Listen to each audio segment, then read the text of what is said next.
American Soldier with the Sniper, the autobiography of the best sniper ever in the world, by Chris Christian Chris Christmas Chris, with Scott McSpeedboat and Jim Barbecue, Charlie, Mr. Popo, and my mom, my dad, and my brother, who's 4 years younger than me, Carlos Norman Hathcock Donkey Dick II, and a fellow I'll call Eagle, 10 young proud Marines in uniform, 4 very large and colorful juvenile delinquents, a group of roughly 16 fully armed beach balls, and my ass crack. Read by John Primo, Marcus, Clint Eastwood, Tiger Woods, Frankenstein's Monster, Braveheart, God, and Carl Gustable Cheek Pieces. 1. Dealin' Death. One day in 1996, I made my way to the recruiters, determined to sign up, join the militaries, and become a soldier. The Army guy down the hall called over. "Hey, babe," he said, as cheerful as ever, "why don't you come on in here?" So I did. "Hey, asshole," I said. "What are you interested in doing in the military?" he asked. I was like, 1, 2, 3, 4, I declare I like war, but I want you to know I'm not very smart.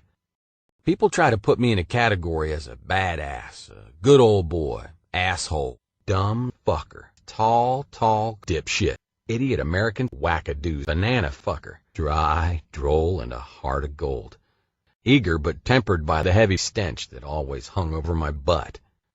The smell of sewage and sweat and turkey, mashed potatoes, stuffing, green beans, and death. Of course, they were full of shit. I'm a cowboy, or should be. I'm supposed to be tougher and better.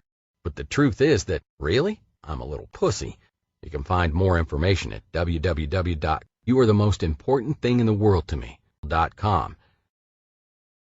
"Oh," he answered, a little shaken. "I don't mind hard work," I said. "At the same time, I don't want to work. Work is not my favorite thing. It makes my balls go in my throat just thinking about it. I like to have fun, playing video games, watching porn, and puking my brains out.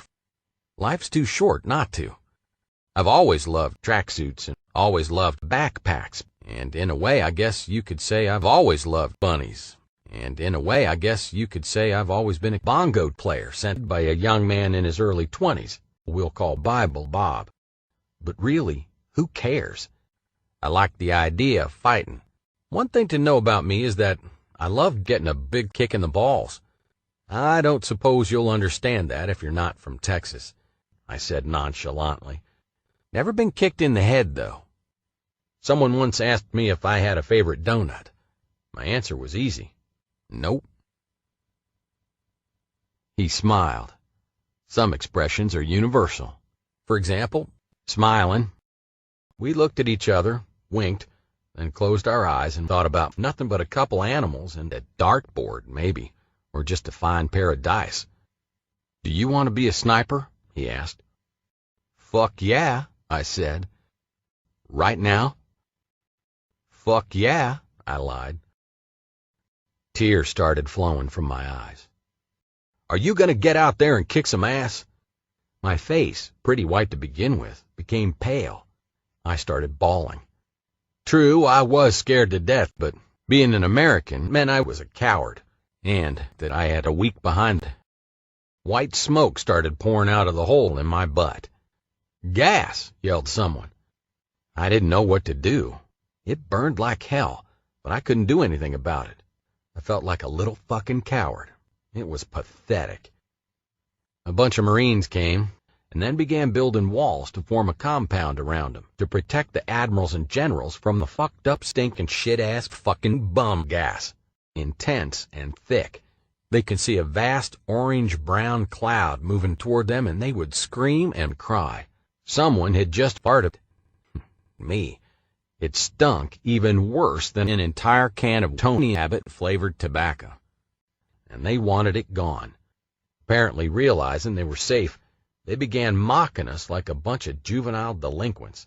Chris, one of them yelled. "I was talking about you," to a very courageous woman, and I said, "What do you think about Chris?"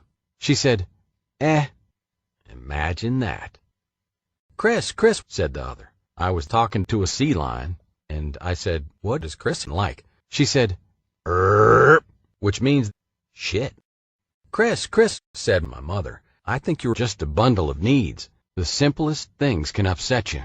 I haven't made a scientific study of it, but I think you should fuck off, fat fuck. Those idiots were just about doubled over laughing. My emotions flew through the sky, hit the top of my heart, and went straight from sadness to anxiety to anger. So I did a little mental calculation and adjusted my asshole, leaning my bottom against the wall as I started to take a shit. I fucking hate you, I moaned, tears flowing, cowboy style. 2. Building my rep. I took a deep breath and shot out a piece of shit. Blam! The blast was so powerful it knocked a hole in the wall. I'm going to die, yelled one of the bastards. The dark and silent shit hit him in the chest and bounced onto the deck, here the Navy term for floor. Gotcha.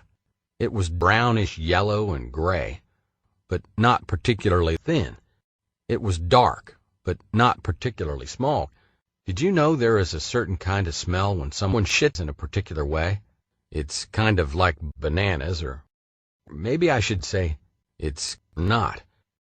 I rolled over and said to one of the officers who'd come over, the world's going to get shitty. Literally. Of course, the words came out as unintelligible sobs. You've got to have some fun, Chris, he told me. You need to experience the thrill of battle. That scared the shit out of me, the old brown chocolate chip stuff from deep inside the turd containers. It was like a scene from a movie, streams of crap arcing across the room. Number 2s sprayed and plinked into the Army commander's father, then ricocheted into his face. Pop shots, I called them later. Somewhere between 15 and 20 Marines huddled at a nearby corner, praying to God, while the others laid down, coughing and crying, covered with crap. And it was constant. You couldn't get away from it. I grew up in Texas, so I know crap. This was worse. The more I tried to relax, the worse things got. Shit would just come out. It was as if my butt started to vibrate, and thinking about it only made it vibrate more. We inserted into the passage to Baghdad 3 digits, but the shit kept coming. We radioed James Bond, then shit kept coming. We called back saying, we love you and we're in need of assistance, that sort of thing. The shits kept coming. We tried everything to get them to stop, short of calling in a big, goofy, lovable, great big boss man whom I look up to, called Mr. Coolness, to give me a little tickle, followed by a hug. And the shit kept coming. In the confusion, President Bush came over in crotchless panties. He had a perfect penis. It looked like a wide yellow tomato. Looks yellow, I told the chief, describing what I saw as he watched himself. It's yellow, said the recruiter, as he hopped around. Looked like a cross between the Horn of Africa and an enormous bungee cord with 2 monster bags of cement in the back. 80-pound bags. You just had to love the guy. He looked like a spy, but we quickly realized he wasn't right in the head. I felt drawn to him by his tremendous spirit. He'd been a warrior in politics, and now he was an even greater warrior in life. I fell in love. It was only natural. We were a couple of Texas boys. I love you. You are the man, I told him. He bent down and said in a very serious voice, time to get my thumb up your ass, as he pointed at me, and the shit-hot load of crap squirting out the back of my bottom. I fell backward with him on top of me. Let's rotate, he said, with that sly little smile he has. We swapped positions, and he put his hand inside my bottom and held it while the lead man started groaning loudly. It seemed like a little thing, but it was big to me. It felt like it was plunging down a mine shaft, over and over, and deep, for 16 hours. Ugh, I moaned. It's coming, he said. I looked up. What do you mean? Oh, nothing. There's nothing going on. The pace built up, and all of a sudden, something just exploded inside me. His body shook. I thought it was a death spasm. "What the hell was that?" I asked. I was soaked from the spray, from my butt cheek down to my knee. "Huh? Oh, that's God flooding up the road, protecting your soul from the dark side," he said. "It's Jesus and the Bible and traditional values like patriotism, the stars and stripes and the red, white, and blue sparkles swirling right up your ass all day long. It's the land of the free and the home of countless hairy stinking grandchildren celebrating the 4th of July, including one or two with blonde hair. It's baseball and football and a big fireplace that warmed the soul as well as the nuts. It's going to San Diego to get married to a little purple hippo, but then getting into a dumpster and just doing nothing. It's swimming under a shit with the wad of tobacco in my cheek. It's this book. It's no big deal." The shits had stopped coming out of my booty, which was a relief. A bunch of Marines came. They lifted him off me and put him in a large box marked President. My butt was sore for a while, but it still seems to work well enough. I craned my head back and glanced around. "Shit," I admitted. Everything was completely covered with shit. A deep pool of sewage. It was a nasty-smelling place. It was my duty, and I don't regret it, because it was so wet. Finally, the president poked his head out, saying, "Okay, suck it up." I traded my white shirt for brown. Then we dipped our hands in and ate with our fingers. No plates, no forks, no knives, no spoons. It was awesome. Later on, I skipped around, read a bit, skipped around some more, as the guys from Delta Platoon lined up to pound their tridents into my ass. I backed off, head bowed.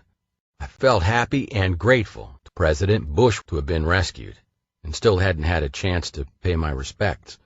Now it suddenly seemed appropriate to put my trident on his face. I walked over silently and laid it down, wishing my friend one last goodbye. "Shit," I told him. All of a sudden, 2 more flew out and landed straight on his face. I shot him. "Fuck off."